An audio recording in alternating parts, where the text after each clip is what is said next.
Assalamualaikum warahmatullahi wabarakatuh.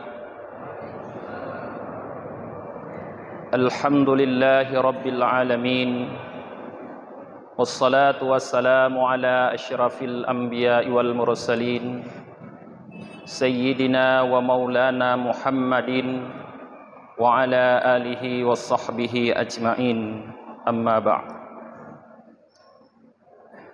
Puji dan syukur selalu kita limpahkan kehadirat Allah Subhanahu wa Ta'ala atas segala rahmat dan nikmat di dalam kehidupan kita. Salawat dan salam kepada junjungan alam Nabi Muhammad sallallahu alaihi wasallam, pada keluarga dan para sahabat beliau sekalian. Abi Imam Syekh yang kami muliakan, guru-guru kami, para alim ulama, orang-orang tua kami, dan seluruh jamaah salat isya yang dirahmati oleh Allah Subhanahu wa Ta'ala. Para jamaah yang dirahmati oleh Allah, sebagaimana telah kita maklumi bahwa bulan suci Ramadan adalah bulan penuh keberkahan. Semua kebaikan-kebaikan berkumpul di dalam bulan ini. Maka sangat rugi apabila kita melewati bulan Ramadan ini tapi tidak mendapatkan satupun kebaikan di dalamnya. Tapi alangkah beruntungnya kita seandainya kita mampu mengais berbagai macam kebaikan yang Allah tempatkan di dalam bulan suci Ramadan ini. Para jamaah yang dirahmati oleh Allah, kebaikan-kebaikan dimanapun kebaikan tersebut, ada pintu untuk masuk ke dalamnya. Sebagai sebuah rumah, kalau kita ingin masuk ke dalam rumah, kita harus melewati pintu, baru mudah masuk ke dalam rumah tersebut. Maka untuk melakukan kebaikan, apapun bentuk kebaikan tersebut, kita harus melewati pintu-pintu daripada kebaikan tersebut.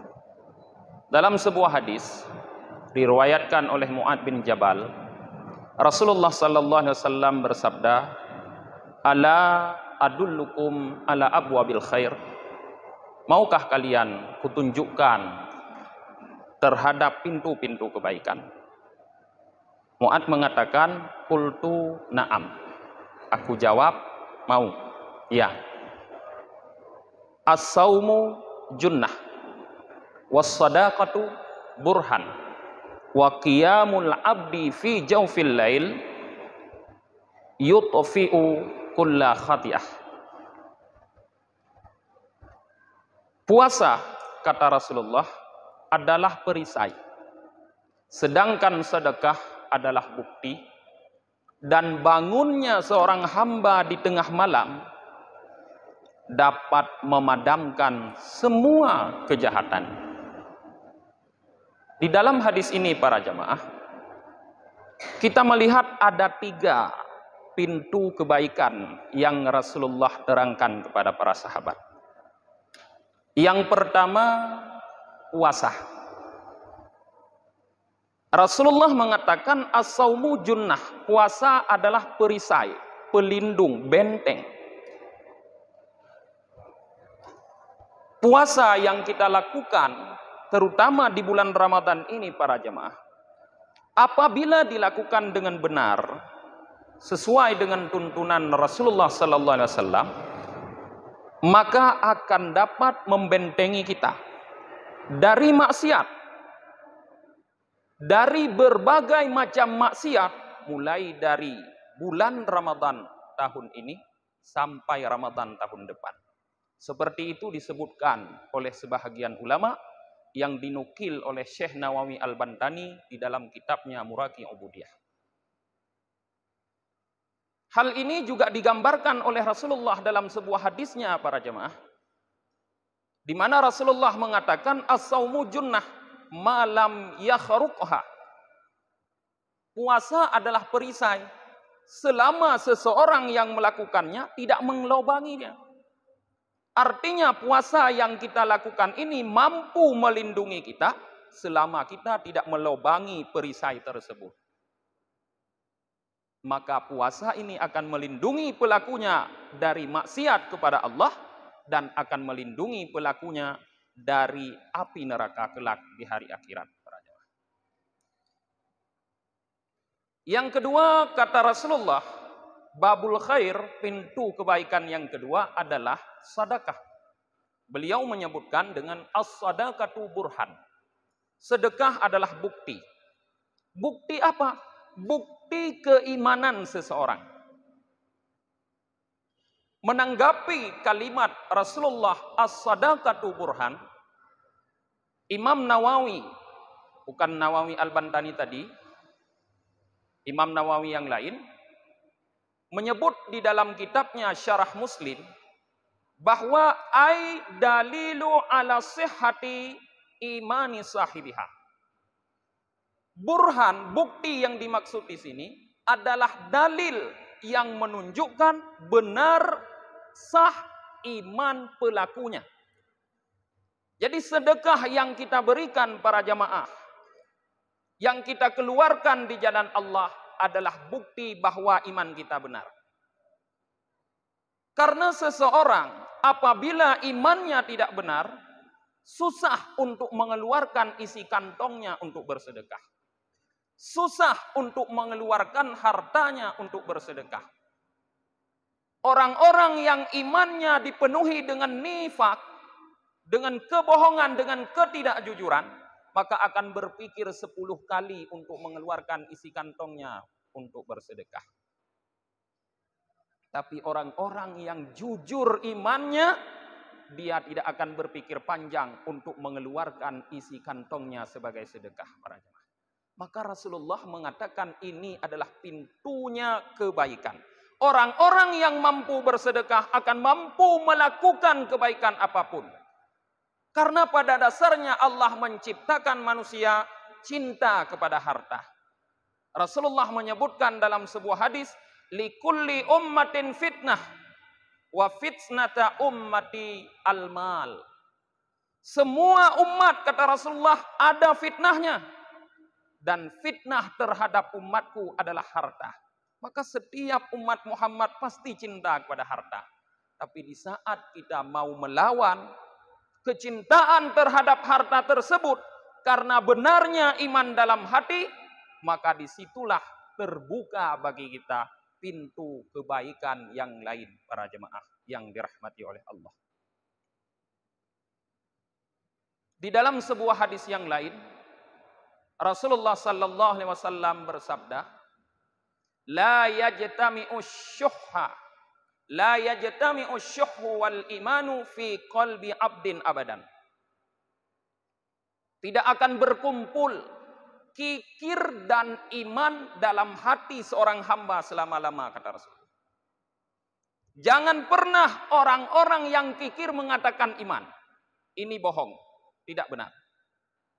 Karena Rasulullah menjamin tidak akan berkumpul kikir dengan iman, pelit dengan iman. Jadi setiap orang yang beriman kepada Allah, yang beriman kepada hari akhirat, kepada adanya balasan di akhirat kelak, pasti di dalam dirinya tidak akan ada sifat pelit. Yang ada dalam hatinya adalah sifat dermawan.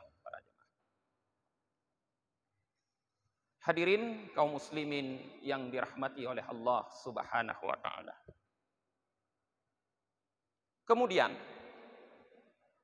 yang ketiga, pintu-pintu kebaikan yang ketiga adalah qiyamul abdi fi jawfil laili yatfi'u kulla khati'ah, kata Rasulullah. Bangunnya seorang hamba di pertengahan malam memadamkan setiap kejahatan atau kesalahan.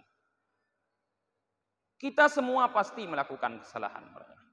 Tidak ada yang terlepas daripada kesalahan-kesalahan kecuali hanya orang-orang yang mendapatkan perlindungan dari Allah, yaitu para nabi dan rasulnya. Maka untuk menghapus kesalahan tersebut, kita harus masuk pintu kebaikan lewat qiyamul lail. Bangun di tengah malam beribadah kepada Allah Subhanahu wa taala. Ibadahnya apa? Bisa salat tahajud, salat witir, salat sunnah yang lain. Apalagi bisa berzikir kepada Allah. Apalagi tilawatil Quran, bisa membaca Al-Quran. Apalagi beristighfar, bisa juga memohon ampun kepada Allah Subhanahu wa taala. Bukankah tadi kita mengatakan bahwa kita berdosa? Kenapa kita malas memohon ampun kepada Allah Subhanahu wa taala? Tahukah kita para jemaah bahwa yang dapat memadamkan api neraka kelak, karena disebutkan di dalam sebuah hadis bahwa di saat umat nanti dikumpulkan di padang mahsyar, di mana tiba-tiba api neraka itu muncul, suaranya bergemuruh, terdengar 500 tahun perjalanan jauhnya sudah terdengar suaranya. Tiba-tiba api neraka itu mendekati umat Muhammad. Ibu tengku ba umat Muhammad ini tu aja umat. Lalu Rasulullah berusaha untuk menghalau. Kita berusaha untuk menghalau api neraka itu dengan berbagai macam ibadah kita. Nah, yang menggunakan ibadah salat, geparuh api neraka dengan sembahyang. Neraka tetap mengejar. Ada yang menggunakan ibadah puasa, menghalau neraka dengan puasa, neraka tetap mengejar. Ada yang menggunakan ibadah-ibadah yang lain, neraka tetap mengejar para jemaah. Tiba-tiba di saat ketakutan yang sangat dahsyat terhadap umat Muhammad yang hampir saja dijilat oleh api neraka, datanglah malaikat Jibril membawa air satu mangkuk para jemaah. Lalu Rasulullah mengatakan kepada Jibril, "Ya Muhammad, ambil air ini. Halau neraka dengan air ini agar neraka tidak menyentuh umatmu." Lalu diambil oleh Rasulullah itu, dipercikkan kepada neraka, padamlah api neraka yang mengejar umat Muhammad. Nabi Muhammad dan umatnya merasa heran. Sedikit cuma air yang diberikan oleh Jibril, tapi mampu memadamkan api neraka yang begitu panasnya yang mengejar umat Nabi Muhammad. Lalu Nabi Muhammad bertanya kepada Jibril, "Ya Jibril, air apa ini?" Jibril menjawab, "Wahai Muhammad, air itu adalah air mata para pendosa dari umatmu, yang mereka bangun di tengah malam bermunajat, bermohon ampun kepada Allah, keluarlah air matanya lalu ditampung oleh malaikat. Pada hari ini aku serahkan kepadamu untuk memadamkan api neraka." Ternyata para jemaah, yang membuat api neraka padam, tidak menjilat kita di hari kiamat, bukan ibadah kita, tapi air mata para pendosa. Tidakkah kita berdosa para jemaah? Kalau kita berdosa, tangisilah dosa tersebut. Keluarkan air mata Anda di tengah malam, akan ditampung oleh malaikat yang akan berguna nanti untuk melindungi Anda dari api neraka. Ini adalah pintu kebaikan yang ketiga. Di saat seseorang mampu melakukan tiga-tiga ini, yang pertama, mampu melakukan ibadah puasa dengan benar, maka ibadah puasa akan melindungi dia dari maksiat dan api neraka. Kemudian dia mampu melakukan ibadah yang lain yang namanya sedekah, yang menunjukkan kejujuran imannya. Karena sedekah ini para jamaah, kalau kita lihat dasar akar kata sedekah, hurufnya 3. Sadaqah. Sad, dal, qaf. Ta marbutah itu tambahan. Sad, dal, qaf. Sama dengan kata siddiq. Siddiq, sad, dal, qaf. Sehingga sedekah ini diambil sebenarnya dari kata siddiq. Artinya jujur, benar. Maka sedekah menunjukkan kejujuran iman para jemaah. Sehingga dinamakanlah ibadah itu sedekah. Dan yang ketiga tadi yaitu bangun di tengah malam. Apabila ini kita lakukan dengan seksama, dengan sempurna, insya Allah akan memudahkan kita untuk melakukan ibadah-ibadah yang lain para jemaah. Kiranya inilah tausiah singkat pada malam yang berbahagia ini. Tidak kami perpanjang karena sudah banyak para da'i yang berceramah.